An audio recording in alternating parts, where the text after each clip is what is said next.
Senior صحافی اور تجزیہ نگار سہیل وڑیچ کے مطابق میرا کیا ہے؟ میں تو دیوانہ ہوں، دن میں بھی خواب دیکھتا ہوں، چائے کی پیالی میں بھی مجھے طوفان چھپا نظر آتا ہے، دن کو اکثر تارے دیکھتا ہوں۔ مجھے آپ شیخ چلی قرار دیں یا ملا نصیر الدین سمجھے، میں حد سے زیادہ خوش امید ہوں۔ تزادستان کو بدلنے کا کوئی جھوٹا دعویٰ بھی کرے تو میں بھی فوراً یقین کر لیتا ہوں۔ میری خوش عقیدگی کا اس سے اندازہ لگا لیں کہ میرے مہربان سہیل ضیاء بٹ نے عام عوام پارٹی بنائی تو میں نے صرف نام سے متاثر ہو کر انہیں تزادستانی کیجریوال سمجھنا شروع کر دیا۔ مجھے لگا کہ اب دلی کی طرح تزادستان میں بھی بجلی سستی ہو جائے گی، بچے پرائیویٹ سکول چھوڑ کر سرکاری سکولوں میں داخل ہوں گے، ایماندار اور قابل حکومت آ جائے گی، عوام بااختیار ہو جائیں گے۔ اس خواب کو عملی شکل نہ مل سکی، مگر میں ابھی تک انتظار میں ہوں کہ کبھی بھی کیجریوال بٹ تزادستان میں انقلاب لے آئیں گے۔ نہ میں کبھی غلط ہوا ہوں، نہ کبھی میرے خواب غلط ہوئے ہیں۔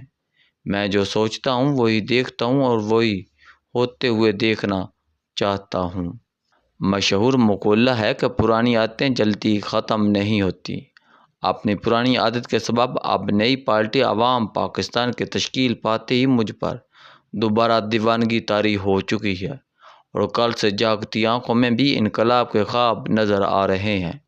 شاید خاقان عباسی کی شکل میں مجھے نیا قائد انقلاب مل گیا ہے، بس اب تھوڑا سا صبر کرنا ہے اور عوام پاکستان نے تزادستان کو انقلاب کے ذریعے بدل دینا ہے۔ یہاں جلد ہی دودھ اور شہد کی نہریں بہنا شروع ہو جائیں گی، ہمارے پہاڑ سونا اگلیں گے اور ہمارے میدانوں میں گل ہے نو بہار اگے گی۔ میں شاید خاقان عباسی کو ایسے ہی قائد انقلاب نہیں مانتا۔ اپنے مشکل دور میں انہوں نے جیگویرا کی سی بہادری دکھائی، چاہے جنرل مشرف کی طیارہ اغوا کیس کی قید ہو یا عمران خان دور کی جیل۔ جس عزمیت سے شاید خاقان عباسی نے وہ دن گزارے، اس نے گاندھی، آزاد اور نہرو کی قید کی یاد تازہ کر دی۔ جیل میں وہ باہر سے کھانا نہیں منگواتے تھے، عام قیدی کی طرح ہی جیل کی دال روٹی کھاتے تھے۔ اپنے مقدمات کے لیے نہ کوئی مہنگا وکیل کیا، نہ کبھی عدلیہ سے ریلیف مانگا۔ مجھے یاد ہے کہ جنرل باجوہ نے ایک پریس بریفنگ میں کھلے عام کہا تھا کہ شاید خاقان عباسی اپنے لیڈر نواز شریف سے بھی زیادہ قابل وزیر اعظم ہیں۔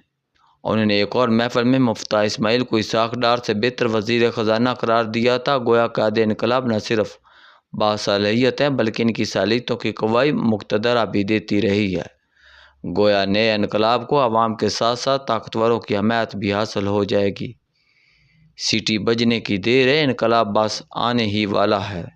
میرے قائد انقلاب کو ملک کے سب سے تجربہ کار سیاستدان نواز شریف نے اپنے جانشین کے طور پر مانا۔ اس نے بطور وزیر اعظم وہ کمالات دکھائے کہ جنرل باجوہ سمیت ساری مقتدرہ ان کی مداح بن گئی۔ وہ فائلوں کو میز پر رکنے نہیں دیتے تھے، ون منٹ مینیجر کی طرح فوراً اور صحیح فیصلے کرتے تھے۔ قائد انقلاب کے لیے ہر طرف سے گرین سگنل تھا۔ اتنی کامیابی وزارت عظمیٰ کے بعد ان کا حق تھا کہ انہیں نواز شریف پھر وزیر اعظم بنا دیتے تھے، بس درمیان میں دو ولن آ گئے۔ مفتاح اسماعیل کی پالیسیاں اسحاق ڈار کو پسند نہ آئیں اور انہوں نے نواز شریف کو بھی اس بات پر ہم نوا بنا لیا۔ میرے قائد انقلاب کو اصل مسئلہ مریم اور شہباز شریف کی طرف سے آیا۔ اب مریم کا کیا مقام تھا کہ وہ قائد انقلاب کے برابر کے عہدے نون لیگ کی نائب صدر پر فائز ہوں؟ قائد انقلاب کو لازمی طور پر برا لگا کہ وہ کہاں، وہ جن کی زمانہ تعریفیں کرتا ہے اور ایک وہ خاتون جس کا کوئی سیاسی تجربہ ہی نہیں، وہ دونوں برابر کے عہدے پر کیسے رہ سکتے ہیں؟ کہاں اتنا بڑا لیڈر اور کہاں رشتہ داری کی بنیاد پر ہم اہم خاتون، دونوں کا کیا موازنہ؟ یہ ٹھیک ہے کہ اس خاتون نے بڑے بڑے جلسے کیے، مزاحمت کی، ڈٹ کر کھڑی رہی، مگر میرٹ تو قابلیت کو ہونا چاہیے۔ قائد انقلاب جیسا میرٹ نون لیگ میں کسی کا بھی نہیں تھا۔ دوسرا معاملہ یہ پیش آیا کہ شہباز شریف قائد انقلاب کی قابلیت سے حسد کرنے لگے۔ شہباز شریف کے وفادار شاید خاقان عباسی کے کابینہ میں بھی انہیں ناکام بنانے کی کوشش کرتے رہے۔ شہباز شریف شاید خاقان عباسی کو اپنی وزارت عظمیٰ کے راستے میں رکاوٹ سمجھتے تھے۔ قائد انقلاب نون لیگ کے اندر رکاوٹوں کو بھانپ گئے اور ہر بڑے لیڈر کی طرح انہوں نے خود انقلاب لانے کا فیصلہ کیا۔ اب آپ ہی فیصلہ کریں کہ کہاں قائد انقلاب جیسا بڑا آدمی اور کہاں شہباز شریف جیسا مسلط پسند دونوں کا کیا مقابلہ۔ شاید خاقان عباسی کا مرتبہ بہت بلند ہے، جو خوبیاں ان میں جنرل باجوہ نے دیکھی تھی وہ ابھی سب کو نظر نہیں آ رہی، لیکن کل کو جب انقلاب آئے گا تو ہر کوئی جنرل باجوہ کی بصیرت کی داد دیا کرے گا۔ قائد انقلاب کا ہر اول دست ابھی پورے کا پورا انقلابی ہے۔ مفتاح اسماعیل کراچی کا مذہبی، میمن اور کاروباری خاندان سے تعلق رکھتے ہیں۔ غریبوں اور مڈل کلاس کا درد ان میں کوٹ کوٹ کا بھرا ہوا ہے۔ کیا ہوا جو وہ خود اشرافیہ سے تعلق رکھتے ہیں یا صنعت کار ہیں؟ اصل بات تو اساسات کی ہے، اور ان کے اساسات اپنی کلاس کے خلاف اور محروم طبقات کے حق میں ہیں۔ آپ اسے تضاد سمجھتے ہیں تو سمجھتے رہیں۔ فرعون کے گھر میں بھی موسیٰ پرورش پاتے تھے، بس مان لیں کہ وہ پرورش پا چکا ہے، اور اب انقلاب آتے ہی غریبوں کے حالات بدل جائیں گے، اور یہ ساری فتح مفتاح کے ہاتھوں میں سے ہوگی۔ سابق گورنر مہتاب عباسی بھی آئندہ انقلاب کے نقیب ہیں۔ وہ بیوروکریٹ رہے، وزیر رہے، گورنر رہے، اور ان کی اپنے دور کے سنہری کارنامے آج تک خیبر پختونخوا میں گونج رہے ہیں۔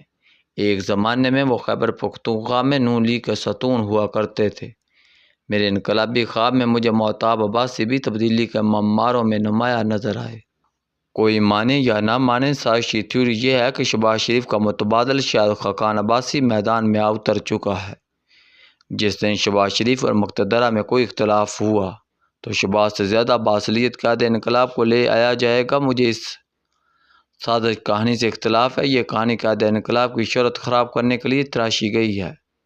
قائد انقلاب جب عوامی میدان میں نکلیں گے تو عوام کے ٹھیٹ لگ جائیں گے، اور ہر طرف انقلاب اور تبدیلی کے نعرے گونجیں گے۔ مقتدرہ اور عوام مل کر عوام پاکستان کو بھرپور مینڈیٹ کے ساتھ اقتدار میں لائیں گے، اور یوں میرا انقلاب کا خواب سچا ثابت ہو جائے گا۔ آپ مانیں یا نہ مانیں، آپ کی مرضی، میں تو دیوانہ ہوں، اپنی کہتا چلا جاؤں گا۔